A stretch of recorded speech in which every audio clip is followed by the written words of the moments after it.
Hey, John Hickok here.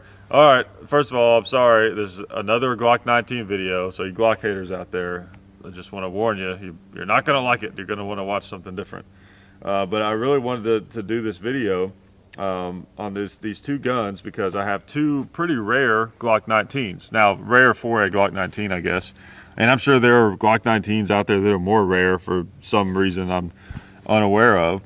But the thing that makes these two guns special is because they have Austrian proof marks, and they have them for two different reasons. And there's kind of an interesting story that goes into it. Now, I'm not going to give you the big rundown on all the history of Glock and everything. You know, I haven't studied all that. I kind of have a basic understanding of it, but I just kind of want to give you a basic idea of what these guns are and why they're kind of unique. And I thought it was just kind of interesting because they are. Glock 19 is one of the most popular and common handguns on the planet. But here are two very uncommon versions of it, so I thought that'd be kind of neat. So I'm going to get into that. But first, I want to, of course, thank the people that support us, like the NRA. Please go down to the link in the description and join the NRA if you have not done that yet. Also, SDI, the Sonora Desert Institute. If you're interested in gunsmithing or anything like that, go check them out, sdi.edu. Also, Federal Ammo, shooting lots of Federal Ammo today, and budsgunshop.com. You know that they hook us up with lots of guns to do videos on and everything. And it's a great deal that we have with them, and we appreciate their support. So please check them out. And also, I will add that now that we're on Patreon, we are also one of our supporters. Other than just you guys that watch the videos, you guys are supporting us too. Just watching. That's all we really expect from you. We don't even expect that. If you don't want to watch, don't watch. But our Gone Club members over on Patreon, I just wanted to give them a shout out. So, okay, now into the video. So this right here is a Gen 2 Glock 19. Now this one is a Gen 3 Glock 19. Both have Austrian proofs. Now first I will explain this one. Sorry, this is going to be one of those videos where there's not shooting right away. This video is for those of you who care about or interested in these guns. But I will shoot them, don't worry. It's coming, it's coming. So this is a Gen 3 Glock 19. This was my first Glock 19 that I owned personally. Dad got this for me for my 21st birthday, and that would have been, okay, I'm not good at math, I can't do it quickly, around 2008, something like that. And it happened at right around the time, yeah, it was around 2008, because it happened right around the time that one of those first recent gun shortages was going on, when former President Obama was first elected or was about to be going into office. There was a shortage on firearms. People were buying up AR-15s and all sorts of things. But because Glock 19s were so common, there was also a shortage of them, because if people are just buying more guns in general, then they're going to be buying more of the Glock 19s. Kind of like the milk and bread thing. People always freak out, like, how come every time there's a storm, people buy milk and bread? Like, you're going to live on milk and bread? Well, no, it's just that milk and bread are two of the most common things that people buy. It's not like the clouds are getting dark, better get some more milk and bread. It's just they just go to the grocery store, and that's one of the things that gets sold out. So it's a similar situation with the 19s, but at the time I really wanted one, and they were really hard to find. So what Glock did, they had sold out of the ones that they made for the U.S. market, or there was a shortage of those. So they took some of the firearms that were going to be sold or distributed or whatever in the overseas market that were never going to hit U.S. shores, and they had what's referred to as Austrian proof marks on them, because they were not basically set up for the U.S. And you can see right there that funny looking letters right there are the Austrian proofs. And someone told me what they mean exactly. I can't remember, but I'm sure someone who knows will make a comment. So go down and look in the comments, and someone will tell you exactly what they mean. But you can see you got them up here, got them over here, got them up here on the slide, and I believe it's just those three places on this one.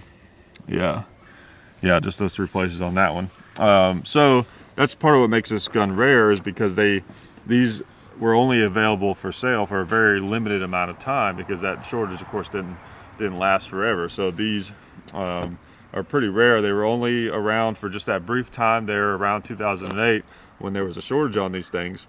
And it just so happened that this is one that Dad got me.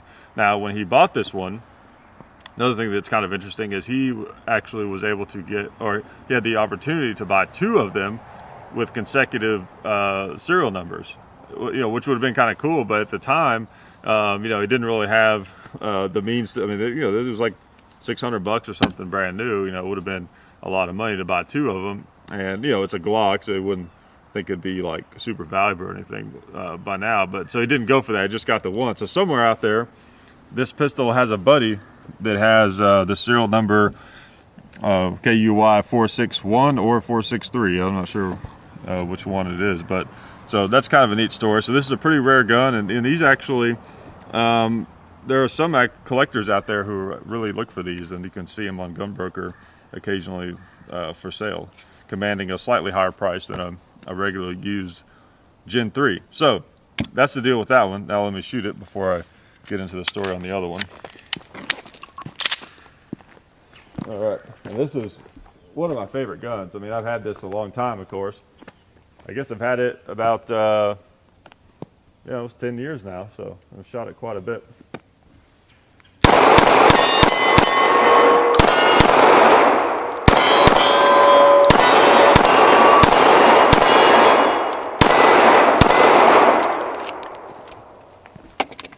Another mag through it.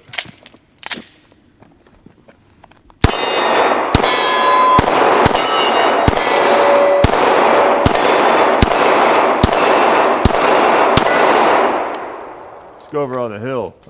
Let's see. I'm going to try to get that turkey there on the right. Okay, it's a little high. A little low. All right, maybe I'll get him with the other one. Okay. So again, kind of a special run because there was a shortage around 2008 is why that one has the Austrian proofs. And now this one has Austrian proof marks because all of the early Glocks had them. So this is a Glock 17. Now both of these pistols are from 1989. When I dated them, you can see the serial numbers are very, very similar. As you've got KL040 and KF163. Both of these are 1989. And these 17s are fairly common. These old 17s that have Austrian proof marks are fairly common. They aren't too hard to find. They're getting harder to find, but you find them occasionally because they were around for a little while longer. But the Glock 19, what makes this one kind of special, is that the Glock 19 came out right around the time that they stopped putting the Austrian proof marks on the Glocks. So this one is kind of in that sweet spot of where they hadn't stopped doing it yet, but it's an actual Glock 19. So that's what makes it kind of special. Which I think is kind of neat because it's one of the very early Glock 19s. Like I said, 1989. The 19 was released in 88. I'm not sure what time of year that it came out, but basically within the first, year or so of the actual release. So this one really goes back, and you see it has, of course, the Gen 2 features, which they've gone back to some on the Gen 5. And it's kind of cool. I was noticing putting this Gen 5. What is that? Is it this one? Yeah, I believe so. Yeah, this is a Gen 5 mag. What's kind of cool is you get the best of both worlds with this magazine because you don't have that beveled magwell, which I can't stand on the Gen 5, but then you still have the added advantage of being able to grab it up here if you want to, which is pretty cool. So if you got a Gen 2 Glock or like a 19 or a 23, the Gen 5 mags are the way to go. So that's kind of the deal with these two. So this one around 2008, because there was a shortage on Glock 19, so they had to bring in some of the ones for their foreign market where they were still putting Austrian proofs on it. And then this one basically because they were just still doing that on all Glocks, but this being a Glock 19, it was like right at the end, like right when they were stopped, right around the time they stopped doing that. So you won't find many of these that have Austrian proof marks on them. They are out there, but pretty unusual. So yeah, both of these are pretty rare Glock 19s, and I think these are pretty neat pistols. They're very popular, very common, and just a good kind of all around size gun. It's not, it's not the ultimate handgun for everything, but it's just kind of it's a safe bet. That's the reason I think they're so popular. Is people like to be haters of these things. There's a lot of Glock haters out there, and I think it comes from the fact that they're, comparing them to certain guns that have better features in different ways and things like that. because there's obviously guns that excel in places that maybe Glock doesn't or whatever. But it's just such a safe bet. That's why people like them so much, because it's like you don't have to think about it. You know, if you get a Glock, and as long as you can shoot it okay and it doesn't fit your hand kind of weird or something, that it's going to be fine. It's going to be pretty reliable, and it's going to be pretty durable, and it's going to last, and you know, all that kind of stuff. So that's why people like them. All right, what we got? Oh, we got 3 loaded mags left. Let's shoot them with the old Gen 2. This thing feels great, and it has a really nice trigger for an old Glock. Like oh my God, I wish there was a way that I could like transfer the trigger pull to you guys. Maybe YouTube will come up with a system for that. Highly unlikely, but the trigger is just god awful on this thing. It's very mushy and spongy, and just the definition of a bad striker fired trigger, which was from what I've heard pretty typical of the old Glocks. But now this one has a beautiful trigger. I mean, it's really nice, and this one does too. They both have great triggers. I almost wonder, oh yeah, that reminds me, there was something else I was going to point out to you on this that makes this gun unique. Notice it has a factory Glock metal front sight post. So that's something that you're not going to see on a standard production Glock 19 Gen 3 from this era. So, but what I was going to say is I have a theory that maybe they made these guns to a little bit higher specs or something, because maybe they were going to be military firearms or something. I don't know, or probably maybe just coincidence. But this one has a really nice trigger, and so does this one. But okay, I'll quit yakking so much and shoot.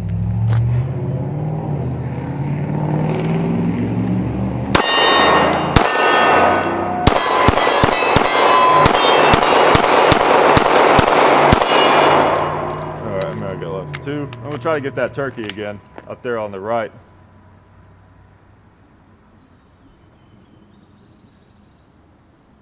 Oh, just barely under his beard. Got him. All right. See if I can hit any more of those animals over there. I'm going to try that row of turkeys there with the pig. I'm going to start on the right.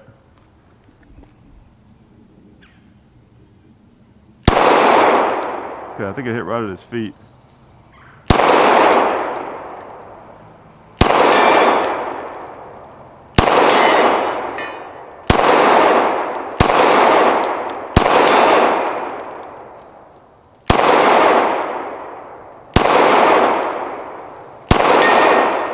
Oh, there we go.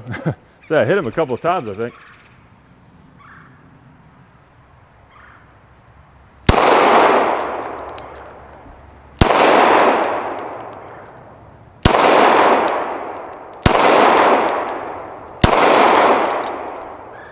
Can't tell.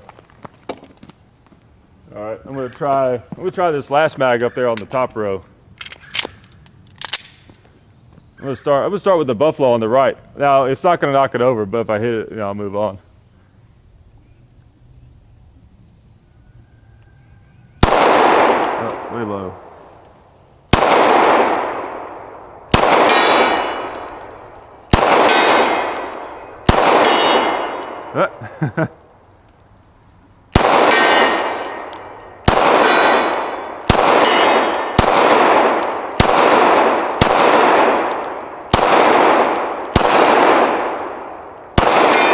Got him. All right, I'm gonna try the red plate on the left. Oh, barely under it. All right. So, these things are pretty good shooters, especially if you have a lot of time behind one. But anyways, I don't know. I thought you guys might find that kind of interesting, these Austrian-proof Glocks. So if you're ever in a gun shop or something and you run across one that's got Austrian proofs on it, and it's not priced too high or anything, I think they're a little bit more desirable just from a collector's standpoint, and especially if it's a Gen 3. If it's one of these Gen 3s with the Austrian proofs on it, or either of these, I mean, they're uncommon. But I mean, even if you find like a 17 with the Austrian proofs on them, then it goes back into the 80s. I don't know exactly when they quit doing that, but I want to say it was right around 89, like or 1990 or something, something right around there. So, anyways, well, there you go. I appreciate you guys for checking out the video, and I'll see you next time.